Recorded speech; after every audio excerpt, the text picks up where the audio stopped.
Alrighty, friends, welcome back to another analeptic episode of V8 Radio. Yes. Well, someone's been cracking the books open. Or maybe thinks he has. I'm your host, Kevin Ostie, joined as always by our co-host, Mike, Mr. Q-Ball Clark. What is happening? Boy, I feel like a Gene Autry song, my man, where you're back in the saddle again. That is right. That is right. And although it is towards the end of the year as we're recording this, I had rearranged my garage quite a bit, and I normally sit in this bar stool by my workbench as we record this show, but my 62 Galaxy is pushed closer to the tool bench, so I'm back in the saddle, but it's not as comfortable as it normally is. Well, the point is that you're in it. I am. Although I have a 62 Ford that's leaning on me back here. Oh, boy. That's all right. It's all good. It is. Yeah, I took the easy way out. Normally I'm in the garage, but it just felt a little too chilly, so I went to the basement studio. Yes. And decided to do this one today. Subterranean. Exactly. And I'm learning that being in the basement with hard floors above you and animals and children running around is not very conducive for good recording. Yeah, well, it's the give and take, you know? Right. It keeps it authentic, keeps it real. Well, you know, having hardwood floors over your head and a family and animals is not a bad thing. You're right. It is not a bad thing. Yeah. You're right. Just tell them to knock it off for an hour every once in a while. Exactly. Daddy's working. Yeah, working. Yeah, quote, working. Right. Exactly. All right. Well, typically, as we start the show, as kind of an enticer to keep people listening, to keep our listener listening, that guy. Mm-hmm. That guy. That's right. We throw out an automotive-related trivia question. Have you prepared one? I have indeed prepared one. I think you're going to get it pretty easily, but I like the question anyway, so we're gonna run with it. Have you Easy's prepared good. one today? I have, and I think it's pretty easy as well. So. Famous last words. Like 0 production cars made on the what was that? 71 Challenger TA. Yeah. That was bad. Yeah. Mm-hmm. All right. I'll kick this one off then. As you know, Kevin, in 1969 and 1970, the Ford Boss 302 Mustang was, of course, powered by the 302 with the solid lifters, and it really, made for a nice high-winding engine. What other Ford Motor Company vehicle was this engine available in as an option to the standard 351? Ford Motor Company vehicle or Yes. Ford vehicle? I said Ford Motor Company vehicle. No. So I'm going to guess maybe the Cougar Eliminator, a Mercury product. He's giving it away. He's giving the look. Man, I'm trying not to. Well, All right, well, we'll find out. If that's the answer you want to give, Kevin, then, I'm going to have to lock you in on that. All right, lock away. Which spawns another great trivia question that's a lot harder than the one that I was going to use. Mm-hmm. But I will not go there. All right, We'll make that a bonus. So, interestingly enough, my question is also relating to the Boss Mustang. Really? Yes, did not plan that. I planned it in advance, but I had no idea what yours was going to be. So, 69 and 70, of course, they made the Boss 302 and the Boss 429. Who is this Boss that we're referring to? Who's the car named after? Would that be the design? No. Larry Shinoda came up with the name Boss. Because he was the designer of the Boss Mustang, and he was referring to, was it Lee Iacocca? Lee Iacocca. Iacocca. Is that your final answer? That's my final answer. All right. Spawns yet another trivia question. Let me write this down. Lee Iacocca. What is Lee short for? Oh, another one. Boy, you're just Lord. a fountain of trivia. You are inspiration. Just a fountain of something. Lee is short for Lido. Lido. Lido. Iacocca, yes. All And right. the other side trivia question. Let's see. You would ask me. Oh, right. So you could get a Boss 429. Correct. Which they made multiple Mustangs of.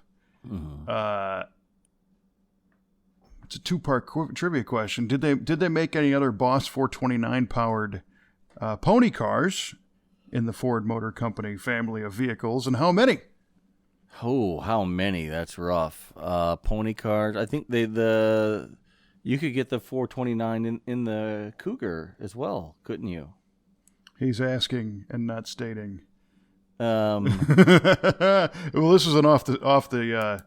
Yeah, that's my. A pony car. That would leave you the Mustang or the Cougar. Yeah, they were both was the the same clue. platform, right? Yeah, so you're correct. It was a Cougar. Yeah. So they made two Boss 429 Cougars that were essentially race cars. I don't think they ever got released to the general public, but they were exhibition drag race cars.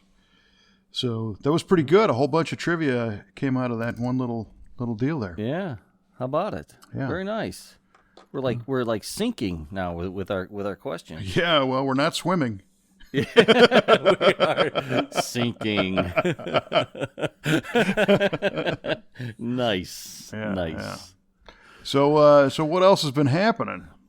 Oh gosh, I have no GTO updates. Oh man. Yeah. You sent me a picture of a really nice one just to hurt me, I think. I did. That was not to hurt you. That was to share the enjoyment of the muscle car hobby. Yes, and I did. And that was a beautiful 66. That's a neat car. Boy. It's and that's coming up on our next episode of VATV, as a matter of fact. Sweet. It's a 66 GTO. It's black, double black, no vinyl, black interior, black exterior, 389. Interestingly, it's got a tri-power setup on it, which was not available in 66. There's a trivia question for you. Yes, it was. No, the 65 was the last year for it. No, the 66 was the last year, my friend. 67, you could not get a tri-power. We'll have to check on that one. Whoa. Don't you dare question my knowledge. Well, maybe you can look that up for me, because I was under the impression that all the 66 cars were 389 four barrels. No, 64, 65, 66 had tri-power. 67, the only GM car that could have tri-power was the Corvette. No other GM car was allowed to have it. That's a whole nother ball game right there. Yep. Come on. Dig deep. Do we know of another 3-deuce non-sports car? What about some of those full-size 421 cars? Well, there was 60. You didn't have a 420. You had a 428 in 66, but 67 would be the year we're looking at. The 8, I guess, the 428. Yeah, the 428, but there aren't any 428 tri-power big cars. 67 and newer. What about earlier? What about 6? Earlier, absolutely. Yeah. Huh. Yeah. Well, at any rate, this car has a non-factory installed 3-deuce tri-power. The joke about that is that there are more tri-power cars on the road than there were ever produced. Well, and there's more SS Chevelles, there's more Cobras and more Shelby Mustangs and all that stuff, you know. But this car was done right. It looks correct. It's got all the original style parts to it. On the 389, it's got a 4-speed with a Hurst shifter and the whole deal. It's an AM/FM car with a reverberator. Really? Yeah. The reverb. Oh, yeah. So you flip the switch and it's got an echo chamber inside, which is pretty cool. That is cool. It's wearing a very nice restoration. It's and I will call it a restoration because they left a lot of the, some of the weirdness in the car. A couple things don't fit, perfectly, but it's very nice. And our customer brought us the car because he wanted to drive the car, and it was a factory manual drum brake car. So this is basically outside of that AM/FM. It's a no option car. That's killer. Yeah, and he bought it with Rally 1s on it, Pontiac Rally 1 wheels, and Redline tires, and four-wheel manual drums. And he wanted to kind of be able to change the look of the car every once in a while without really changing the car. So the first thing we did was a disc brake upgrade from some parts we got through OPGI, a powered disc brake, and then we put a set of Rocket Racing booster wheels on it in their hyper silver finish with the polished hoop. And then we got some gold line tires from Diamondback Classics, which I think just really make that car. Oh, they pop. They pop on that car. Yeah. Now those Rocket wheels, was that the same model that was on the Reloaded Camaro? Correct. And I'm going to correct myself. They're actually the gray finish. They're not the silver. So it's a traditional kind of gray spoke. 18 by 8s, I believe, all the way around. And it was interesting because, he didn't really want to lower the car. In my opinion, the nose could come down just a tad. Because when he puts the other wheels and tires back on, it's right on. It's a completely original ride height. Okay, I got you. So I think disc brakes came out in 1967 on those cars too, right? Yes. You could not get a disc brake in 66. Correct. So these look like the 67 style GM brakes. Is that right? It's not like that's nice. I like a good factory looking upgrade on a car. Yeah, all the way around. So that thing, you could take it to a show and nobody would really know the difference unless they really knew that car wasn't supposed to have the disc brake on it. Disc brakes, exactly. So yeah, it's cool. So you'll get to see that soon. We're finishing up that episode like right now, and it will probably be online next week on the website. So sweet. Yeah. All right. Looking forward to that one. Right on. Always. Because we want to make you feel better, so we shared a GTO. Thanks, man. Yeah. You're always looking out for me. I do what I can. That's good stuff. Yeah. So, we actually got to hang out a little bit a few weeks ago at the Muscle Car and Corvette Nationals. Yes, which was a tremendous, tremendous show. Yes. And recorded an episode of VA Radio there, and I did a bonehead maneuver and failed to realize the sensitivity of the automatic level control on my new microphones. So we're in the process of cleaning up some audio because we did an hour-long interview with Bob Ashton, which was intense. That was great. Yeah. So I just wish it sounded a little bit better, and I take full responsibility for that. But we will release that shortly. Yeah. I'm sure it'll be fine. Well, if people listen to us anyway, how much worse can it get? Good point, man. But, we shot a whole bunch of television at the Muscle Car and Corvette Nationals, including a gold GTO with the black vinyl top. Boom. That car is what my car wants to be one of these days. Yeah. Well, there are cars that are not GTOs that want to be that car. That's true. That thing was just perfect. Yeah. Perfect in every way. Well, and you have a lot of those there. Yeah, interesting story about that guy. He his dad had bought that car new, and he got it from his dad, and he drove it into the ground. And it's a Chicago car. Drove it in the winter, rusted the jeepers out of it, and it was. He told me the car was really too far gone to do what I did with it. It made absolutely no sense, but it's the family car, so that's when emotions take over and things start moving forward, and he got it all back together, and it looks just way better than it ever did new. It looks great. It's a beautiful car. They did a heck of a job in the restoration, and you're right. It's one of those where you get a certain point into a car, and there's kind of a point of no return. You kind of have to go all the way. And I think the justifier on that, like you're saying, is that it was a family heirloom. So, although you're spending money, you're not trashing memories and the emotional attachment and all the rest of it. And that becomes a noble cause for doing a muscle car or any old car restoration. Sure. And also makes it a little bit easier to shift the blame. It's like, well, look, I have to, because this is the family car, Yeah, and I'm this deep into it, so how do I stop now? Right. You can't just throw it all away now. And if I sell it, I'll never get anywhere near what it's worth until it's finished. And then whoever buys it isn't going to have the attachment, so, You might as well just keep it. That's right. Might as well and go get another one and restore that too. You just might as well. Might as well. I mean, we did one. Yeah. We're good at it now, so we got to keep going. Right. Look at how much better the world is because we did the first car. That's right. That's right. Oh, the lies we tell ourselves. Yeah, it's just motivations, because when you play in an arena that really nobody really needs. There are those walking amongst us that would say that's an old, outdated piece of technology and a waste of resources and get rid of it, recycle it, But those of us who have the attachment to them say, we have this kind of subtext guilt complex, and I don't really care how many resources you have at your disposal. We always have that back of your mind saying, well, is it really worth it, because you don't really need this. But it's just so darn cool.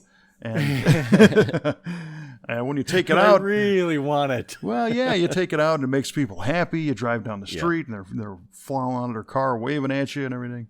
Yeah. People turn their heads. People start talking to you. You make friends. And it's a real conversation starter. It is an investment, but I think for the most part, it's an investment in the right direction. It's a positive investment because you're in the broadest strokes, you're keeping an economy going of that industry, but you're also learning skills and working with metal. And even if you hire somebody to do it, you're close to a manufacturing process from a craftsman type level, so you're not just, just going to the store and buying a new one. You're preserving history. So, I mean, I get it. If people were restoring cars and spending all this money on them, and the sport entailed loading them up with C4 and blowing them up at the end, if that's what the sport was, then it really wouldn't make, a whole lot of sense. But because everything goes, and not always all the time, but everything goes in a positive direction and goes forward on a restoration, and the final product is something that everybody can appreciate, Totally. As opposed to, spending money in other places and time and resources where the returns, there is no return, Right. Yeah. Good point. Good point. So there's my new justification for today. I like it. Yeah, good. I'm going to use it. Put that one in the file with the rest. Yeah. But yeah, that MCACN show, man, I'll tell you, it just it gets better every year. And next year is the 10th anniversary, for crying out loud. I can't believe it. Oh, that's nuts. And Bob alluded to having some really cool stuff planned for that show. Yeah, they always do, and he's already got feelers out. I've seen some of the social posts by the Muscle Car and Corvette Nationals where they're trying to accept applications to be in that show earlier and earlier to avoid mass chaos towards the end. Right. But I honestly, as of today, I can't really say that I know what the theme displays are going to be. So. But it'll be neat to see because they're always something else. It is always something else. I'm really looking forward to that show again every year. Yeah. My favorite show of the year. Yeah, me too. It really is. And for me, it's also kind of bookended right before by the SEMA show, and then right after by the PRI Performance Racing show. Right. And those were both fantastic this year too. Is that right? Oh, yeah, awesome. SEMA was phenomenal, not only because I had a really fun role in the show. This is the first time I actually worked for the organization, which was cool. So it's good to kind of feel, more part of it. But not just for the show, kind of more part of the industry. I got to spend a lot of time with people that are really kind of behind the scenes and involved in a lot of committees and different factions, if you will, of the automotive aftermarket industry, and learn more about the directions and the challenges and things that, if you're a casual observer, don't really sound that exciting, like the Light Tire Alliance, that doesn't really sound, very, very exciting. But when you find out that's a group of people that are largely retailers and installers and some manufacturers of tires for consumer level cars and trucks, and these guys are constantly battling the government because of different regulations on bumper heights and lift kits and stuff on trucks, and things that you don't really think people are kind of going after you for. They are, and this is the group that's trying to kind of keep our freedoms and keep our ability to play with cars. So I got a lot of exposure to these different organizations that are all under the SEMA umbrella. And a lot of people think the SEMA show is, cars and parts, but there's so much more to it. So that was really a lot of fun. It was cool. Different kind of show for me this year. Yeah, I've been enjoying watching some of the videos the interviews that you put on that SEMA has released. It's been pretty neat to see. I saw you one with Jay Leno. And also Mike Finnegan from Hot Rods, from Roadkill rather, and David Freiberger. Those were cool. I knew that you worked with Freiberger in your past life at Hot Rod, but it was I'm sure it was an eye opener to a lot of the other people listening that you two go so far back into your careers together. Yeah, that was a really cool interview because and all those people. In a weird way, it was a lot of reunions in those interviews, with people that I was fortunate enough to have a chance to work with. And, we all still remember that stuff. And a lot of times when you leave an organization or it's almost like when you graduate high school, and you move on, a lot of those stories you tell, some of them don't sound real. They sound like you're kind of BSing everybody until the person that you were with recounts the same story or another one and kind of validates it. Holy cow, he really did do that? Right, exactly. Or what I find myself with our mutual friend Paul, I say, did we do that? Do you remember that too? Because I remember doing that, I think. I'm not sure.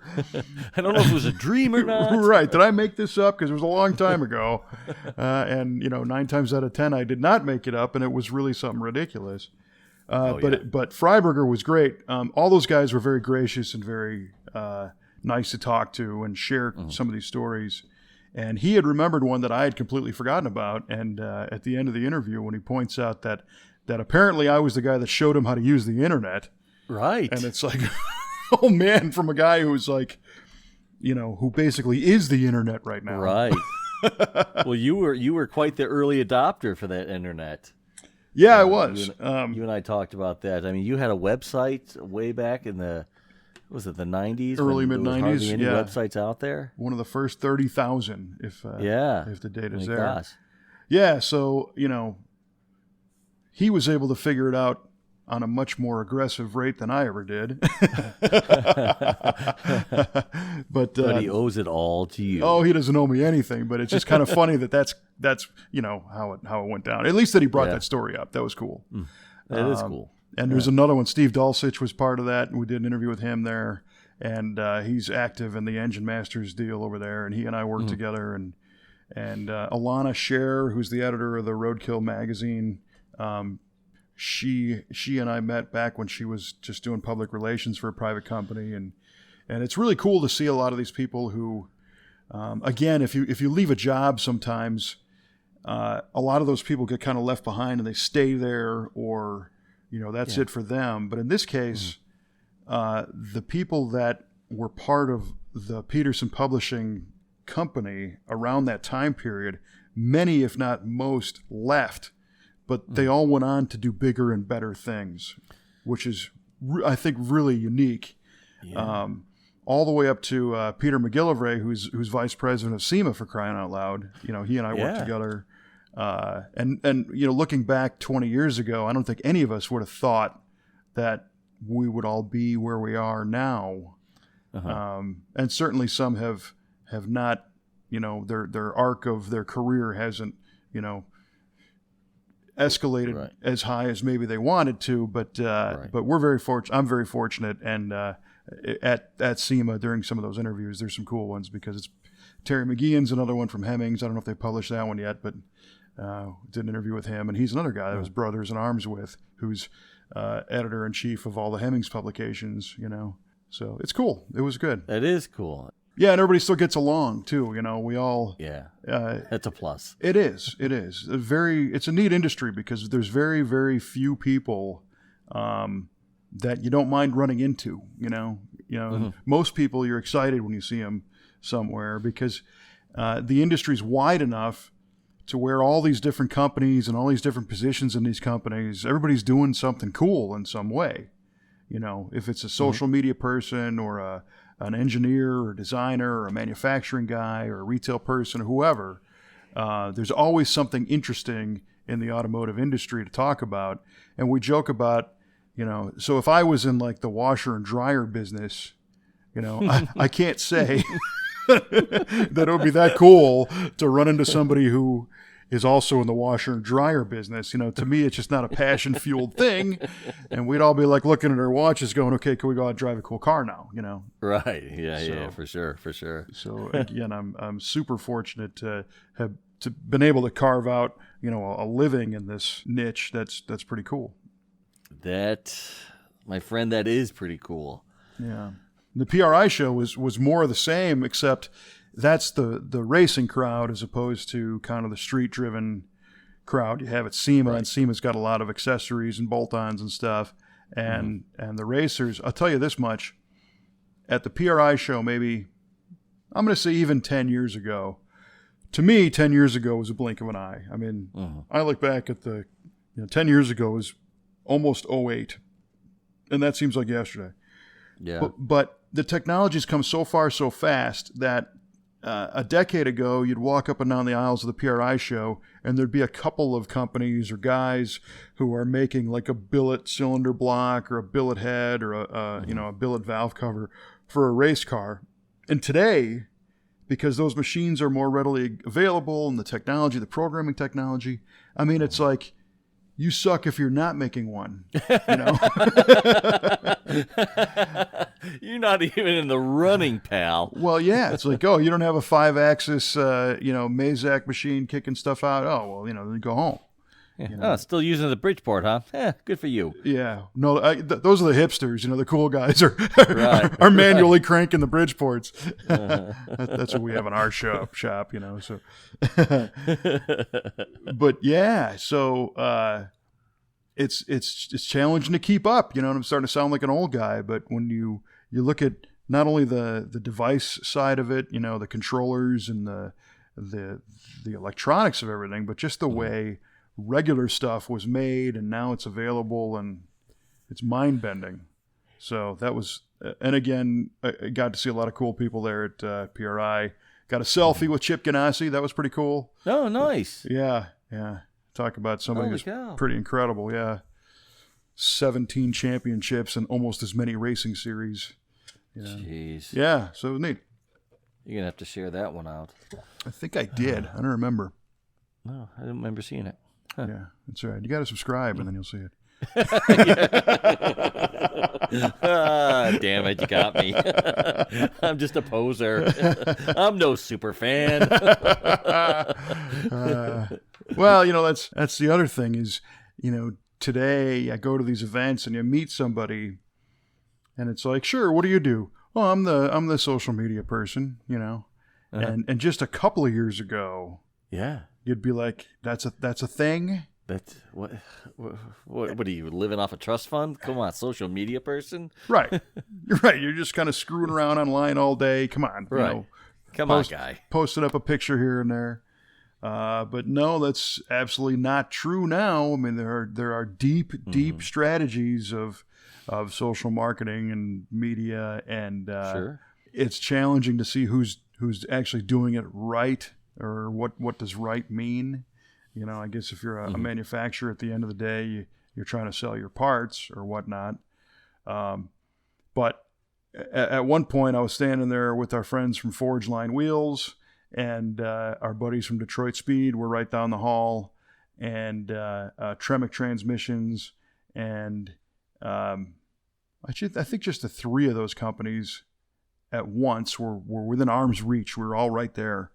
And earlier this year, we had produced a video on a 69 Camaro, a silver car that we did a DSE subframe on and put Forge Line wheels on. And the four of our companies collectively all shared that car out with each other's channels. And it reached people like everywhere. It was huge, and it was a zero investment thing.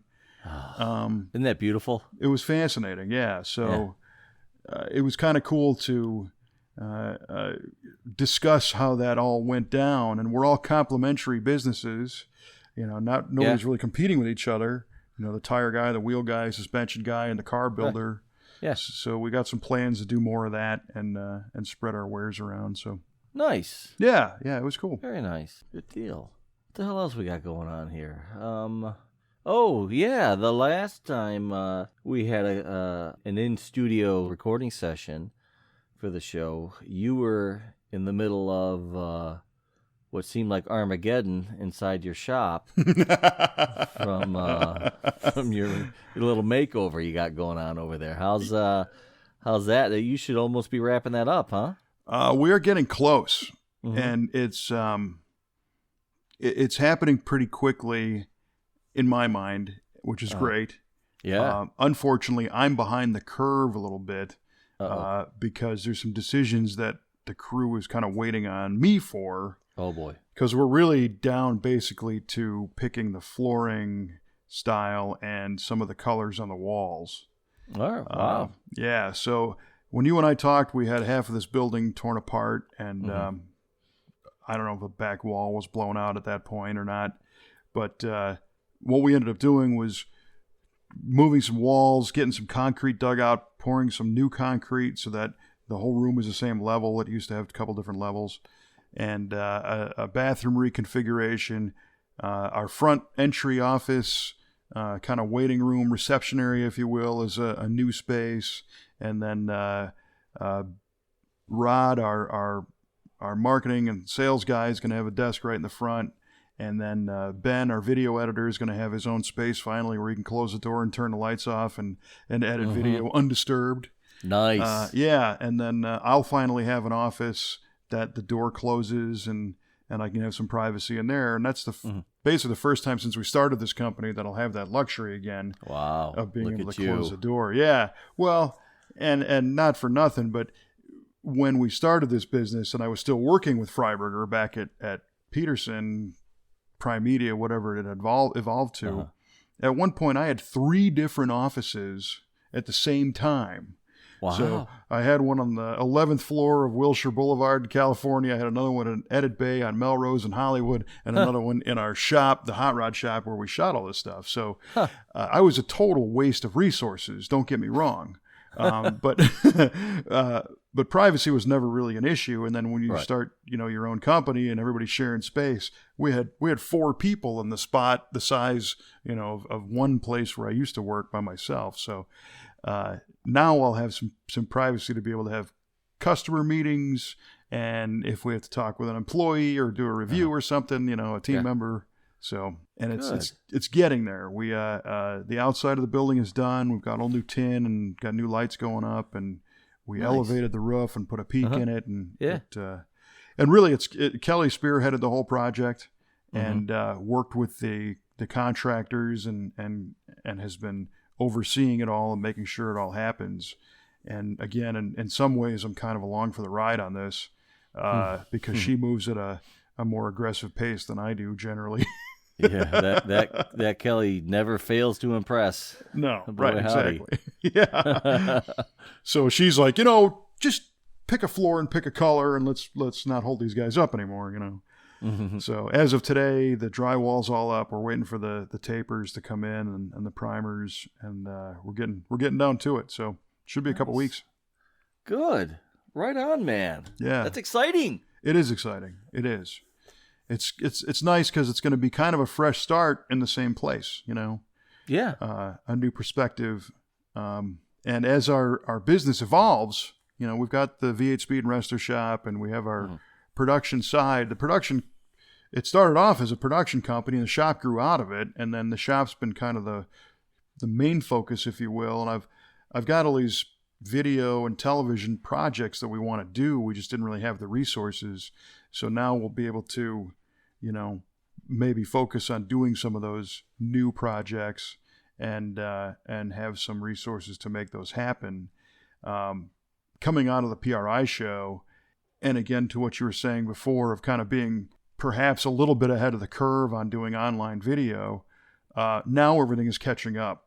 And I think what we've seen is a lot of companies bought into the concept that they need to have some video on their website or for social reasons or for advertising or marketing purposes, and they didn't really know how to do it. So they, somebody in-house says, well, I got a camera, and somebody else says, well, I can do it on my phone or whatever.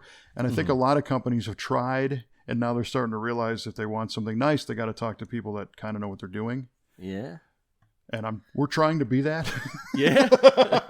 Damn it, Kevin Osty knows what he's doing. Well, I know a little bit about what we do. No, but we've got some pretty cool projects working with some companies on some private productions that aren't really part of our television show, just as an automotive-based production company to help them do that kind of stuff. So it's cool. Dig it. Yeah. Well, you got good people in place to help you along with that. I know that Ben does a tremendous job.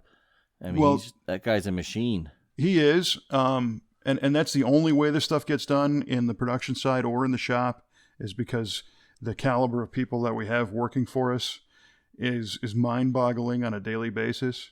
I mean, really. And I've said it on this show before. I walk through the shop and I look and see what these guys are doing, and it's like, wow, you can do that? I mean, we can do that. I mean, yeah, we can do that. Sure, we can do that. Just nice little silly stuff that seems like a small thing, but takes thought and experience and vision and talent, and these guys have it. Everybody in our shop. Boy. So in we're spades. Lucky. Yeah, that's great. I mean, and the fact that they stick around is a good testament to you and Kelly and how well you run the place and what kind of people you are. So it goes both ways. So. Well, yeah, you really, you don't have the business without them. So we try to be as accommodating as we can and try to constantly give them stuff that is going to help them grow and get better at what they do, Right. Because if they get better, then the whole place gets better. The shop gets better, sure, right. Totally. And customers see that, So we hear stories, of other businesses that people are migrating away from, and hear how things are done. And because Kelly and I have the luxury of doing this basically how we want to, it's our company. I shudder, hearing some of the stuff, how people are treated and trying to keep people down and control them and keep their thumb on them so that, and they think that's good. And it's like, I don't get that at all. I know a company in my industry that is exactly like that. And I honest to God, don't know how they stay in business. I truly don't know how they do it. They are the biggest joke in my industry. And everybody knows it, and like I said, how they stay afloat is beyond me. Yeah, I don't know. So you're right. We've have some people that have been on staff. I think Trevor's been with us for over 6 years now. Really? Wow. And that's a pretty long time, especially him being a younger guy. I mean, we've put 6 years on him, but and a few others that are multi-year, definitely. And everybody gets along and everybody knows what they're supposed to be doing and how to work with each individual department and hand stuff off from one to the other. So, yeah, that's great. Having a nice drama-free shop and everyone getting along. It's a dream. Yeah, and we get a little drama every once in a while, but nothing like the stuff you see on the TV shows. That's right. For sure. All the manufactured, contrived drama. Yeah, I mean, our drama is, when we have a whole bunch of cars in the shop and the progress of each one depends on the progress of the others. And if, just because of, either the department they're in or the manpower that's required or whatever. Mm-hmm.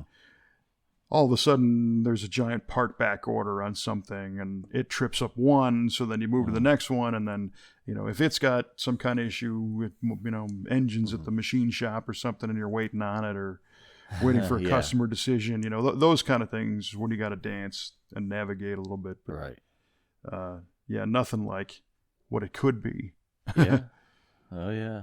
I was talking to a guy in Indianapolis who was saying that he knows of a shop. They've had a car in the shop for 3 years, and he thinks that over 20 people have worked on this car, and none of them are still there. Oh, my gosh. Yeah. Could you imagine? Just because the management isn't very good, and nobody knows where the parts are, and nobody knows what happened, and you can't put out a good product like that. No, and the customer's the one that really, takes the brunt of it, because they're paying for extra time of the next person that's jumping on it and learning about it and trying to find the parts or whatever. Yeah, maybe the guy who starts work on it now has to undo everything that the guy before him did, because the guy working on it now decides, well, he didn't really do anything right, so we have to start it all over again and do it my way, and you got to bill those hours again. Yeah, you're right. You just don't know. Yeah, so terrible. Yeah, we try not to take that for granted, that the crew is just super, super solid. Mm-hmm. Yeah. Good. Yeah. Good. Yeah, they're good people. I like them. Well, tell them you said hi. I please do. Thank you. And some of the guys actually listen to this show. Uh-oh. Yeah. I'm trying to get you a raise, guys, so keep working hard. He says. Trevor actually came in one day, and he looked at me and he said, "I'm the one." Oh, really? He said, "I'm the guy." I said, "Really?" Yeah. Wait. What are you talking about? Yeah. He was working on his truck in the shop one day after hours, and I need something interesting to listen to, so I'll listen to VA radio. And nice. Hopefully we didn't let him down. Something interesting to listen to. Oh, I'm the one. Oh, he's the listener. He's the listener. He's now the guy. I get it. Duh. Oh, sorry, kids. Oh, man. I'm the one. That's right. awesome. Yeah. Dig it. Trevor. Yeah, he's a good guy. I like Trevor. Oh, yeah. They're all good guys. Makes it easier to work with. For sure. So what's the next, what's coming down the road for you? You got any more traveling done, or you done for a little while? I think done for a little bit. Looks like might be heading back out to Barrett-Jackson in Arizona at the end of January, I guess, early February. Not a bad place to be in that time of year? No, not a bad place to be. And it, I'm rarely at an event for the same purpose of the event. So, I'm not going to Barrett-Jackson because I'm a big player and I'm buying and selling cars. Last time I was there, we were actually promoting Muscle Car of the Week, which was pretty cool. We had a display, and the guys from the Brothers Collection actually wanted us to help spread the word. So I think they estimate 250,000 to 300,000 people go through that show. Oof. It's huge. And it's over a week and a half long, basically. So you don't have the same people every day. You get rotating crowds. Right. But this time, again, it's not concrete, but our friends from Ride Tech are doing another 48-hour build. And no kidding. If you've seen those before, I think, in the past. Yeah. First was a Camaro that they streamed online and did a live build. And then they did a Corvette. And then they did a C10 truck last year. And the C10 was done at Barrett-Jackson in front of a live audience. On top of being live on the internet, they actually had this space. And I talked to those guys, and there might be an opportunity to help them with that project. Right on. Yeah. That's slick. In some capacity. Either probably not doing a whole lot of wrenching on the I don't even know I do know what the car is. I don't know if they've let it out yet. Okay. But I don't know if I'm going to be they have a team to do most of the work, but they want some help with somebody kind of filling time in between and talking to people and stuff. So they said, "Are you busy?" So we'll see. That could be pretty cool. Nice. Yeah. All we'll right. see. Yeah. I don't know. Very cool, man. So I think Barrett that's Jackson. that's the next. Yeah, because then you can walk around and see the cars and seeing those cars up. You've been through MCACN auctions, you know the deal. Sure. Sometimes what you see on TV isn't even close to what they look like in person, either in a positive or a negative way. That's true. Oh, yeah. I always like to have contests on the website, guess the high bid of whatever. And there's some seriously notable cars going through again. Is that right? Yeah, I mean, Barrett Jackson always gets them the same way MCACN does. And we're living in an interesting time right now because the economy's strong and people are getting involved with their projects again and buying parts and stuff. But I think we're seeing a little bit of a roller coaster on some of the auctions. Some cars are really surprising people on a high watermark and on a low watermark. So I think for people that are enthusiasts, it's a super fun time to watch. Because if you're playing the at-home game like we like to do and, trying to predict what a car's going to go for, you could be blown right out of the water either way right now. And that's always fun. Yeah, I mean, that's blown out of the water both ways, where on an off day, like on a MCACN, you'll find like Thursday will typically be bargain day, where you'll see a really nice car roll across the block and it goes for almost peanuts. Yeah, and yeah. You think to yourself, why didn't I bid on that car? Why couldn't I have that? That $7,000 '65 Cadillac convertible, for crying out loud. Right, and I think, on Thursday, I think there's a couple factors there.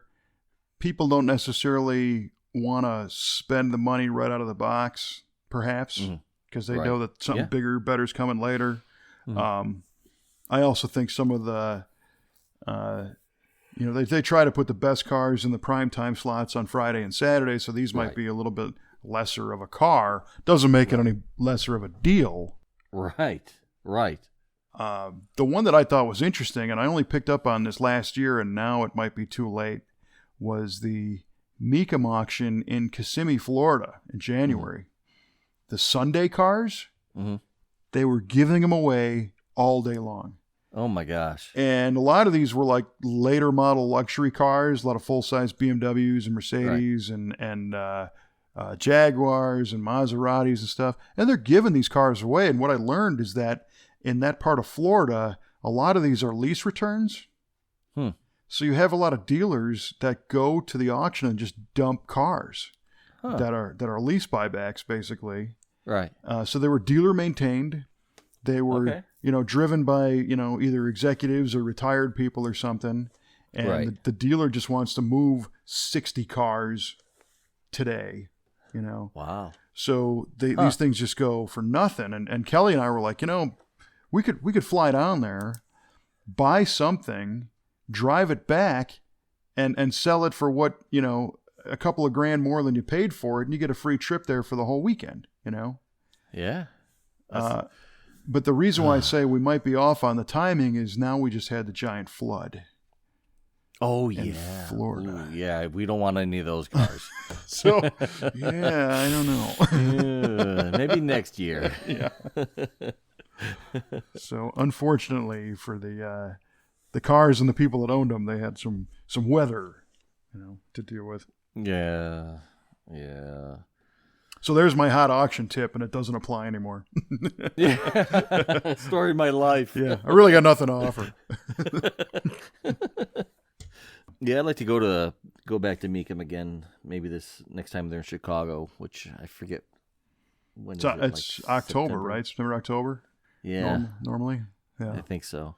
The weather's still usually fairly nice when it comes around here. It's always it's not far. It's in your backyard. It's not terribly far from me, but we're always trying to get SEMA stuff prepared. Yeah, it's a little tricky to.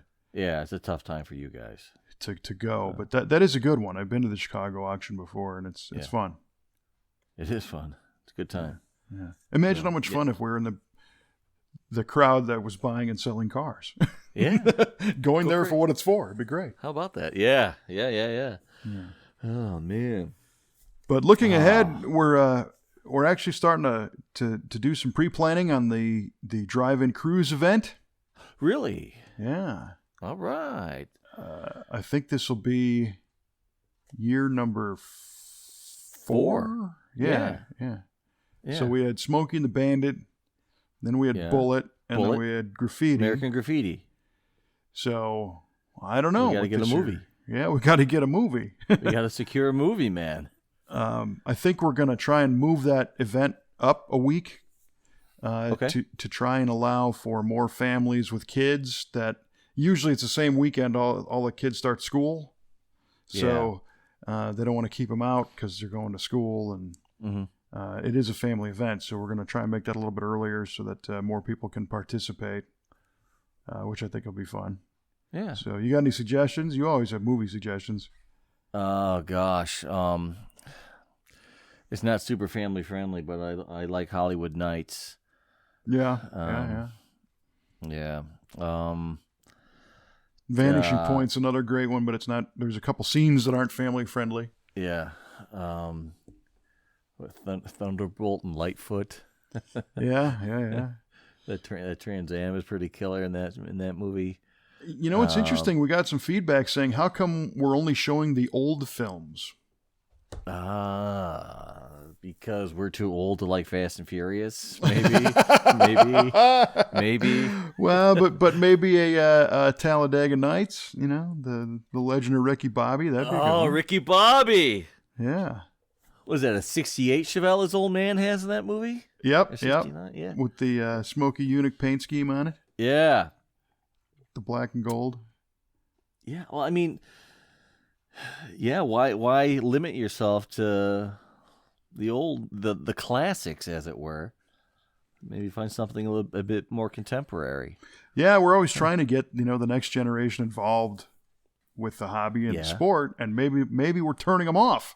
And we bellyache about the music at car shows, about how it's always that old 50s stuff. Right.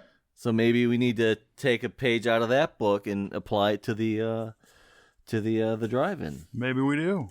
Yeah, look at us. We're marketing already. Look at us. Yeah, I'd love to see Cars on a big screen, but I don't want to be the only guy crying. Because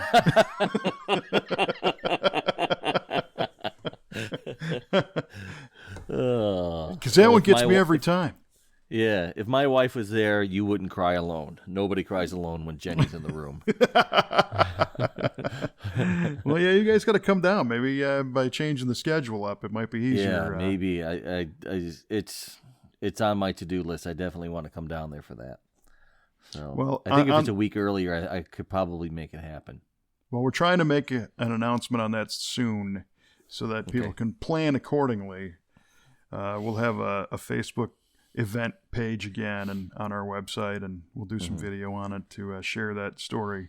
And typically we throw a poll out there where people can vote for their favorite film, but we just got to throw a bunch at the wall and start having them get narrowed down. Yeah, maybe like a Gone in 60 Seconds. That's something that we could consider. Oh yeah, the Nicolas Cage film. Yeah, because that's about 18 years old now too. Yeah. But, here's one that's going to blow your mind along those lines.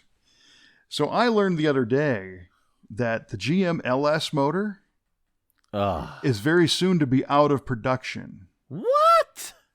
It just started like yesterday. With the 97 VAT. It was yesterday. Right, 21 years ago. Yeah, yesterday. So the story there is that the LS was the Gen 3 V8, okay? Right. And the Gen 4, they've all got their different variants. The Gen 4, by and large, is the drive-by-wire evolution from the Gen 3. That's kind of the big advancement. So your LS3, for example, is a Gen 4. And then the Gen 5 is our LT motors with the direct injection that we're seeing today.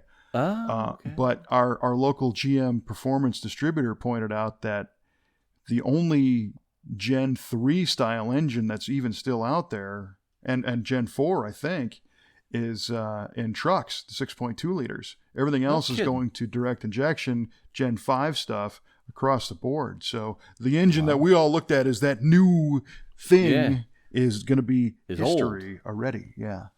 Gee whiz. Is that crazy? That's ridiculous. What happened? I know. And there's still all these awesome parts coming out, and the swaps are more popular than ever. And just as a matter of fact, at the PRI show, our friends at Wegner Motorsports up in Wisconsin, great engine builders who make some awesome accessories. They've got a brilliant accessory drive system for an LT4 Gen 5 motor. The market is just, and what they do there, it's a supercharged engine, and rather than shrink the blower pulley to overdrive it, they increase the size of the crank pulley. Okay. And make it bigger. So it's the same theory of changing gears in your 10-speed bicycle, and they're making ridiculous power out of this thing. And the limiting factor is literally they can't shove enough air through the blower. It's at its limit. It just starts making heat. It doesn't make efficiency. So that platform is certainly not going away, and the architecture. Right. I was just going to say that just because it's out of production doesn't mean it's going away. I mean, you still see small blocks everywhere, for Pete's sake. So right, yeah. That was a little bit of a clickbait headline kind of. Yeah, it's all right. It's all right. I knew where you were going with it. It's okay. Yeah. But you, speaking of accessories, you posted that bracketless. Quote bracketless accessory drive for the LS. That thing was pretty ingenious. It was, and so here's a great example of Holley putting out a product. It's a front accessory drive system, but it doesn't have brackets. It has a water pump housing that's cast to hold the alternator and the steering pump on one side, nice and tight to the block, and the AC pump on the other side. So there's never an alignment issue with the belts. They're all attached to that bracket. Right. And, because of today's manufacturing technology, they can make a cast part. Well, first they can design it. And that's something that SEMA provides. They call it the technology transfer, where they will work with the OEs to let the engineering diagrams out to the aftermarket. So, wow. Yeah. So whenever you get over your little Pontiac thing and you want to put an LS in that car, and you want to start, all right. You want to start making parts for that swap, you actually don't even need the physical engine, because you can, if you join SEMA, you can be a member and get that technology transfer data. And they will send you the CAD drawings so you can design your part. And not only that, you can draw this on a napkin right now in your garage and send it to the SEMA garage, and they have CAD engineers on staff that will help you develop it and dimension it and 3D print you one and send it back basically for the cost of the 3D print material. Get out of here. Yeah. So there are companies that are it's kind of like when the internet started and you had retailers that weren't brick and mortar. They didn't really have anything. Well, now you can start making parts without really having anything, because you've Ford, GM, Chrysler all provide that technology transfer data to SEMA, who disseminates it to the members. Oh my gosh. So if you have an idea for, a hard part, and it doesn't necessarily need to be, like we're talking about a cast, water pump. It could be a styling accessory. It could be a wing or a door handle or whatever. Every part of the car is modeled. It's all designed digitally. So you can get your prototypes made and go into business, on an idea. Oh my gosh, man. I had no idea. Yeah, it's amazing, isn't it? How do I get to join SEMA? Holy Jesus. Well, I'm sure they'll, you can't be a copy boy and do it, Mike. Sorry. Well, and it's a little bit of a chicken or the egg, because, if you're talking about being all of a sudden a manufacturer, but you need the access, and the SEMA is only available to industry companies. Right. You kind of need the part to be a company, but you need them to get the part. But I think you can join at an entry-level one-man band type okay. Manufacturing company. You don't really need to make anything yet, and that can get you access. And next thing you know, you could be the next. You could be the next Holly. Who knows? Who knows? Yeah. Boy, the wheels are turning. I have another good friend of mine who's got a job. He's got a great job. He's an engineer, and he's getting fed up. and he called me, and he's like, I need to do something different. I think I want to go on the automotive side, and we're going to have the same kind of chat that we just had right now with him. Yeah. To say, look, well, you're a smart dude, if you and a lot of these other companies are looking for people, to assist or develop or whatnot. So it's like I said before, it's an exciting time. It is, for sure. These people can send you a working part. That blows my mind. That really does. Mm-hmm. That is unreal. Yeah. Huh. And that's a game changer. It is, yeah. That rapid prototyping like that? Holy cats. Yeah. Huh. So now, as he casually turns around and eyeballs the GTO. Yeah. And says, what does this need? That list gets longer and longer every day. Ugh. Yeah. It's not supposed to be, but yeah. So it's pretty cool. The other thing that was kind of another takeaway from that same show this year is the Chris Kirsting is the CEO of SEMA, and he gives a big presentation every year at the SEMA banquet, and he summed it up better than anybody that I've heard, talking about stimulating the next generation and getting more people involved, because nobody knows where this is going.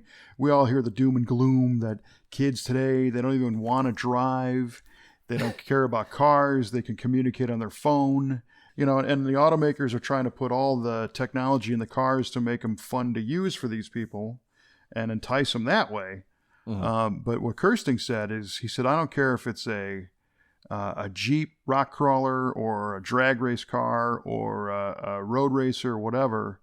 All of us, the one thing we share is that there was some moment when somebody showed us the sense of motion. They allowed us to feel what it was like to climb a rock or to go around a turn or to accelerate or to stop. Somebody, essentially scared us to death in a car, and that's when you're hooked, Yeah. And your whole life, you never get rid of that. So it's our mission to instill that sense of motion, or what I'm now calling that motion sickness, into young people so that they get it, from an early age. And not because this is just a fun thing to do, because it is, but there are so many opportunities to make a career out of it, that if you get involved early, and who knows, maybe somebody takes you around the block and does a donut in a parking lot or something, and you get out and have a great time, and maybe you become a suspension designer, maybe who knows? Maybe you sell cars or market them or design them, or the sky's really the limit. But if that doesn't happen, cars drive past you all day long, and none of it even clicks. None of it matters. This year at that Optimist International car show that I run in our little town, I'm trying to think, so how do we get something set up where we could take kids for rides, Oh yeah. But just think of how the odds are kind of stacked against us. It's got to be safe, got to have liability, so there's going to be some kind of insurance thing. Whose car? Is the car okay? Are the parents going to like this? Here, go for a ride with a stranger, and he's going to go whipping around town, or around a parking lot or something. I don't know. There's something there, though. I think there is. With the right organizing, that could happen. Well, I think Ford and possibly the other OEs had been doing a program where they pay high schools for test drives. Have you seen that one? So I know our local high school here participated a couple years, and what Ford does is they put this little arrangement together to where on a Saturday they send over some SUVs and a couple of Mustangs and some family cars, and they have a couple of representatives there. Maybe it's even on a factory level, but definitely some local dealer people. And families are encouraged to come to the high school that day, and they can drive whatever they want. And it's not a pressure sales thing. They just get a chance to drive the car around the parking lot or around the neighborhood or whatever, and experience the car firsthand. and for every test drive they do, Ford gives the school $20. Really? Yeah, to spend however they see fit. That's very cool of Ford. It is. It's a nice way to give a little something back to the school, and certainly the hardest thing and the best seller is to get somebody behind the wheel. So if we can just maybe have them do it a little faster when Junior's in the car, or a little Missy, they'll come out all white-knuckled and they'll be hooked. Yes. Yeah. Do you remember the time you got hooked? I remember several. I think one that stands out in my mind was I was probably in about 6th grade, 5th grade, 4th, 5th, 6th grade, and my dad was a police officer. And at this point, he had an Oldsmobile police car, believe it or not. Huh. So this was like an 83 or so Delta 88 sedan, 4-door. Really? And it was gray. And the rest of the city had Chevrolet police cars. They had Caprices. Uh-huh. And for the detectives and for some of the executive officers, the department ordered unmarked Oldsmobiles that had the 91C police package on them. Huh. So it had the same sway bars, had the same brakes, and Steelies, cop tires, and cop shocks, cop motor. Right. Yeah. But I think it was a 307 Olds or something. Okay. Or maybe it was a small block. But as I got a little bit older, he would allow me to do a ride along every once in a while. And we were doing one on midnights, and somebody was breaking into a house or something, or there was a crash or something, some kind of thing on the other side of town. And we just tore right through the center of my little town. Well, right now outside of Chicago, it wasn't really a little town, but and I'll never forget going through these neighborhoods at 75, 80 miles an hour, which doesn't sound very responsible today. Well, he's the police. He was not only the police, but he also knew that it was at night and most people were not on the street, and it was safe enough, to get there quickly. And I'll never forget it. I was like, that was the coolest thing ever, Yeah. And we literally made some 90-degree turns with all four wheels drifting, and and I'm holding on with everything I got, and it's like, I can't believe how cool this is. And so when I was growing up, that's what I thought the cops did. You're tearing ass through town every night, man. Yeah, that's what they do. It's like you turn the lights on and go nuts. And what was even more crazy was riding along in an actual marked squad car, because they had the Mars lights on top that rotated. Not it was a light bar with the red and blue things that spun, as opposed to your LED laser beams you got today that are super intense. But there's a weird thing that happens when you're driving down the road and you've got the rollers are spinning, because they shoot a beam out, and as the roller turns like across the driver's side of the car and the car's going down the road, that beam is like illuminating a singular spot on the road, like a house or something. And then as the beam comes around and it's lighting up the passenger side, it's going faster than the houses, because they're going the opposite direction. Right. It's kind of a weird thing to explain. Yeah. But the red and blue, it's a trip. You're going down the road, and the left side doesn't seem to be going anywhere, and the right side's winging by at twice the speed you are, and you're going 70 miles an hour on a side street, and never mind the sound of a siren on top of it. It's intense. It was fun. As a kid, it was great. Nice, man. I like it. Maybe we get the cops involved and have them drive them around. Maybe that's the way to do it. Maybe. I don't know. They go to driver training. They know how to drive those cars without being reckless, but still have a good time with it. I think today, though, the liability on the city would be so high. Could you imagine? Yeah, it might be. Yeah, we're going to take all the kids and speed them through town in cop cars. If something, God forbid, would happen. Yeah, that would be a nightmare.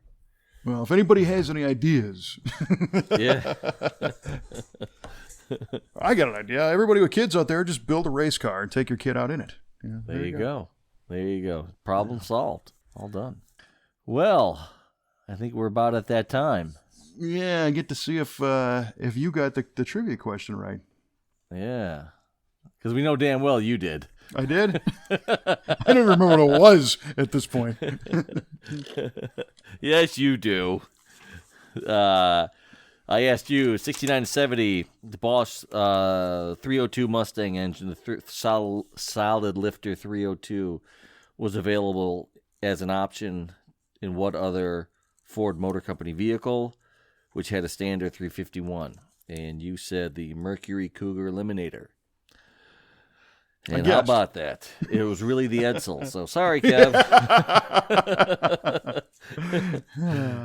Yes, sir. It was the Cougar Eliminator. Very nice car, and available also, I believe, with the 351, 302. You can get 428 in that. Yeah, 428. Yeah, and then two of them with the Boss 429.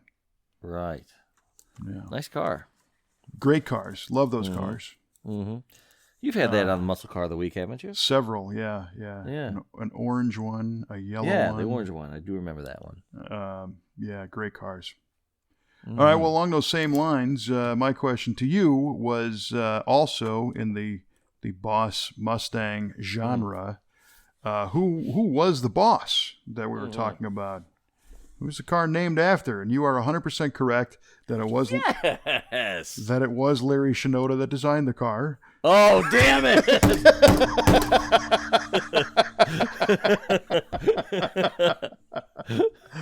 And you said, I love it. I had to learn how you do that. You do it so well. And you suggested Lee Iacocca was the boss, and not terribly far off. Iacocca was a little bit before. He was kind of the father of the Mustang, so he was earlier on. In this case, it was Bunky Knudsen was the boss. Bunky Knudsen. That Shinoda was referring to. Gosh dang it. Yes. And I knew that too, but Lee Iacocca came in my head and I couldn't get him out. That's right, Gosh, he does that. Dang it. Yeah. What's that? He does that. He does do that. You're right. When better cars are built, Chrysler will build them, right? Isn't that what he said? In the 80s? When he was standing by the K car? Chrysler has a better idea. Chrysler's a better idea? Yeah. Is it? Or was it Ford has a better idea? If you can find a better car, buy it. Buy it, yeah. That was another one. He had a lot of good taglines in the 80s. Yeah, he did. He did. The cars kind of sucked, but... Yeah, well, he saved Chrysler with that K car. He sure did. Brought him out of the depths of receivership. That's right. My just a quick story. My Air Force recruiter, that was his government issue vehicle, was a K car. This powder blue Dodge Aries K. So Good he had Lord, that thing couldn't even get out of its own way. He had a GK car. He had a government issue one. Yeah, that's right. Yeah. G. Yeah, nice. A little something else. Yeah. Those cars, well, remember at the same time, Buick was competing with the Century, and they called it Buick's Little Limousine. Yeah. Little limousine. That's right. That's terrible. Could do a whole show on bad 80s car marketing. Yeah, you could, because there's plenty of it. Yeah. You've never seen anything like this before. So what's that line from? And it was sung by this majestic choir. And it was referring to the all-new 84 Corvette. Oh. Yeah, they had this Tron-like vector graphic, 3D-looking battlefield. The car's driving around on it and everything, and they got this choir singing, "You've never seen anything like this before." And this little bar graph display, the speedometer. It was like driving Pong, basically. Oh, yeah. Look that one up on YouTube. It's a great commercial. There's a minute-long version of it. All right, dig it. All right, man. Well, as usual, I appreciate it. It was fun catching up. It was. It really was. Appreciate it. For yet another analeptic episode of V8 Radio. Analeptic. Where's that word from? Did you make that up? Hold on, I think I'm sitting on it. What's the origin of the word? Analeptic actually refers to generally to a drug but that tends to restore a person's health or strength. Well, that's a perfect it's- adjective. That's kind of what I thought, It's a I'm restorative stronger word. now than when we started. I'm not. I ain't even going to lie. I'm done. If you dig this show, it's okay to admit it. You can find us... Trevor. Right. And Rod, too, another one in our shop. We got a couple people listen. Right on. Needs to be required listening in the shop. This show needs to be looped all day long. Right. Well, we'll just get Kelly a Nurse Ratched hat. Yes. Yes.